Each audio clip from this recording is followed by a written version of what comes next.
سلامونه ملګرو، الله دې وکړي چې ټول روغ او جوړ یاست او ژوند مو ښه روان وي. د یو نوي ویډیو د یو نوي موضوع سره بیا ستاسو خدمت کې حاضر یم. ملګرو، لکه څرنګه چې پرون ما ویډیو جوړه کړې وه چې د سبا د چهارشنبې په ورځ باندې 14 د جولای چې کوم دی په فرانس کې عمومي رخصتي ده، دا دوی ملي ورځ ده. نو ما غوښتل چې زه تاسو ته دې په اړه څه معلومات درکړم، د دې هغه تاریخي پس منظر چې دی دې په اړه زه تاسو ته لږ معلومات درکړم. بله ملګرو، د فرانس تاریخ باید موږ تاسو دې په اړه باندې څه ناڅه معلومات واخلو، دا ډېر ضروري دی. خاص کر اکثرا ملګري دا پوښتنه کوي چې نشنلټي لپاره کوم شرایط دي. په هغو نه یو شرط دا دی چې تاسو کله نشنلټي لپاره دومان کوئ باید تاسو د فرانس تاریخ په اړه باندې معلومات ولرئ، تاسو د فرانس تاریخ معلوماتي. نو زه غواړم چې دغسې بعضې کم ضروري ورځې هغې په اړه باندې تاسو ته معلومات درکړم، لږ لږ د فرانس د تاریخ په اړه باندې تاسو ته معلومات درکړم، تر څو تاسو د عمومي چې کوم معلومات یو ضروري دا تاسو ولرئ. او خاص کر دغه رخصتیانو په اړه باندې، دغه عمومي چې کومې ملي رخصتیانې دي د فرانسه کې، دې په اړه باندې تاسو مکمل معلومات ولرئ. نو غوښتل مې چې دغه ویډیو زه تاسو ته جوړه کړم د سبانۍ ورځې په اړه باندې. سبا چې کوم دی ملګرو فت ناسیونال دی، یعنی د دوی ملي ورځ ده. دې ته باستیل ډے هم ویلی کېږي یا نیشنل ډے هم ورته ویلی کېږي په انګلیسي کې، او دا د دوی ملي ورځ ده. په دې ورځ باندې څه شوي وو، د دې تاریخي پس منظر څه دی ملګرو. بعضې ملګرو ته کېدای شي دا معلومات دي چې د فرانس انقلاب د دنیا یو ډېر ستر او ډېر یو لوی انقلاب تیر شوی دی، او بیا خاص کر په دغه انقلاب کې د فرانس په انقلاب کې د باستیل چې کومه دغه واقعه ده دا پیښه شوې ده په دغه 14 د جولای، دا ډېره یو مهم رول لري، ډېره غټه ده. نو دې دپاره دې ته باستیل ډے هم ویلی کېږي.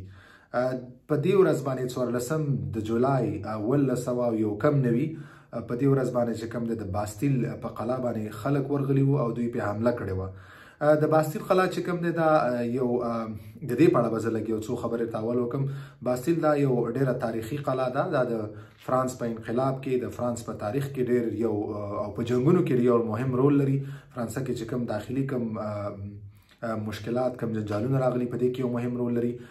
د باستیل دا قلعه چې کوم ده دا یو جیل و په هغه وخت کې، یعنې مابس و، په دې کې به یې بندیان ساتل. هغه وخت چې کوم حاکمان و نو هغه به دې کې بندیان ساتل او دې نه یو جیل جوړ کړی و، یعنې مابس یې جوړ کړی و. په دغه وخت کې په 1991 کې چې کوم دی فرانسه د ډېر زیات اقتصادي بحرانونو ورسره نور داخلي مشکلاتو سره مخ وه. نو دې دپاره په دغه ورځ باندې په 14 د جولای چې کوم دی څه خلک د دوی د مظاهرې په شکل کې ورغلل او په دغه باستیل په قلعه باندې دوی حمله وکړه. نو هغې نه بعد چې کوم دی دغه ورځ چې کوم د دې ته باستیل ډے هم ویلی کېږي، او په دغه ورځ باندې دوی د دغه وخت چې کوم حاکمانو د هغې خلاف دوی جګ شول، او دا هغه یو واقعه رامنځته شوه چې کوم دا د فرانس په انقلاب کې یو ډېره لویه واقعه وه. او د هغې نه بعد چې کوم د دې ورځې ته چې کوم دی د فرانس ملي ورځ نوم ورکړلی شو، فت ناسیونال دې ته نوم ورکړلی شو، او هغې راهیسې دا ورځ چې کوم دی دا نمانځلی کېږي، ځکه چې دا د یو ډېره ستره پیښه وه. په دغه پیښه کې د فرانس په تاریخ کې دا یو ستره یو ډېره لویه پیښه وه، او په دغه کې چې کوم دی خلک راجګ شو، دوی په د باستیل په قلعه چې کوم د دوی حمله وکړله. هغه وخت چې کوم دا مابس و، دغه کې چې کوم زندانیان وه نو دوی پې حمله وکړه، هغه هم خلاص کړه. او د هغې نه بعد چې کوم دی بیا د ریاست چې کوم دلته و هغه وخت کې چې کوم حاکمانو د هغې خلاف خلک راجګ شو. نو ځکه اوس دې ته د فرانس د ملي ورځ نوم ورکړلی شوی دی. هغې نه بعد دغه ورځ اوس لمانځلی کېږي. په دې لمانځلو کې د ټول نه غټ چې کوم پروګرام کېږي هغه د دوی پوځي پریډ دی، ملیټري پریډ چې کوم دی شانزلیزه کې کېږي، هغه هر کال هلته کېږي. د 1913 نه مخکې به دا په مختلفو نورو ځایونو کې کېدو دلته پاریس کې، خو د 1913 نه بعد چې کوم دی دا هر ځلې په شانزلیزه کې کېږي. دا په اروپا په سطح باندې دا ټول نه غټ د پوځي پریډ دی چې دا کېږي. او دې نه علاوه کانسرټونه کېږي دلته په ټوله فرانسه کې د خوشحالۍ نمانځلی کېږي، کانسرټونه کېږي، دغه ملي دغه پوځي پریډ کېږي، او دغه ورځ باندې مکمل په ټوله فرانسه کې عمومي رخصتي. د فرانس نه علاوه چې کوم دی دا ورځ په امریکا کې په انګلستان کې په هندوستان کې په اروپایي ملکونو کې په ډېر ملکونو کې په کاناډا کې دغه ورځ نمانځل کیږي د باستیل ډے په نوم باندې. نو دا ډېره یو ستره یو واقعه وه چې پیښه شوې وه د فرانس په تاریخ کې او د دې نه بعد چې کوم دی ډېر یعنی نوي قانونونه جوړ شوي او قانون سازي شوې وه. دې نه بعد چې کوم دی دلته د خلکو دپاره چې کوم دی دوی ته نور حقونه ورکړلی شوي وو او په دغه واقع نه بعد چې کوم دی د ریاست چې کوم هغه واقعان د دې ځای چې کوم حاکمانو کوم ناانصافۍ کولې کوم یا هغه یو ظلمونه کېدل په یو سطح باندې نو هغه ودرول شو او هغې نه بعد چې کوم د نوې قانون سازي وشوه د دغې واقع نه بعد.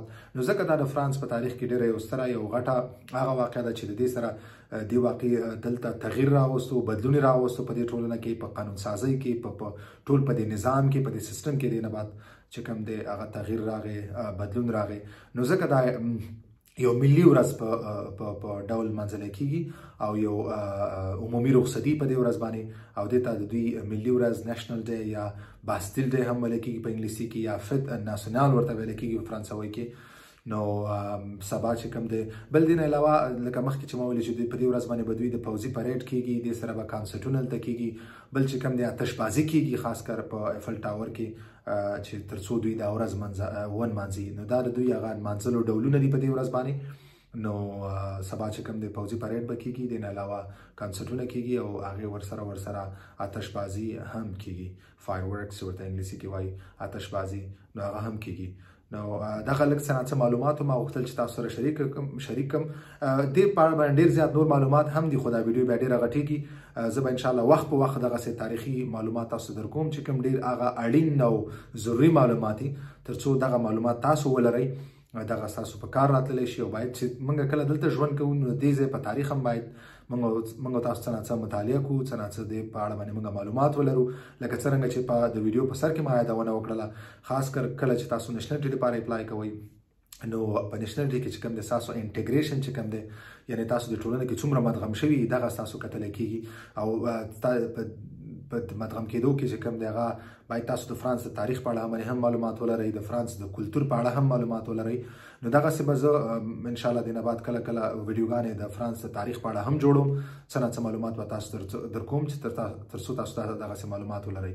خاص کر دې نه بعد چې هر کله رخصتي راځي هغه عمومي رخصتیانې چې کوم دلته کېږي نمانځلی کېږي زه به هغې په اړه باندې تاسو ته ویډیوګانې جوړوم او د هغې تاریخي پس منظر په اړه به هم تاسو ته معلومات در کوم. نو همدومره معلومات ملګرو تر بله ویډیو پورې په الله سپارم په مخه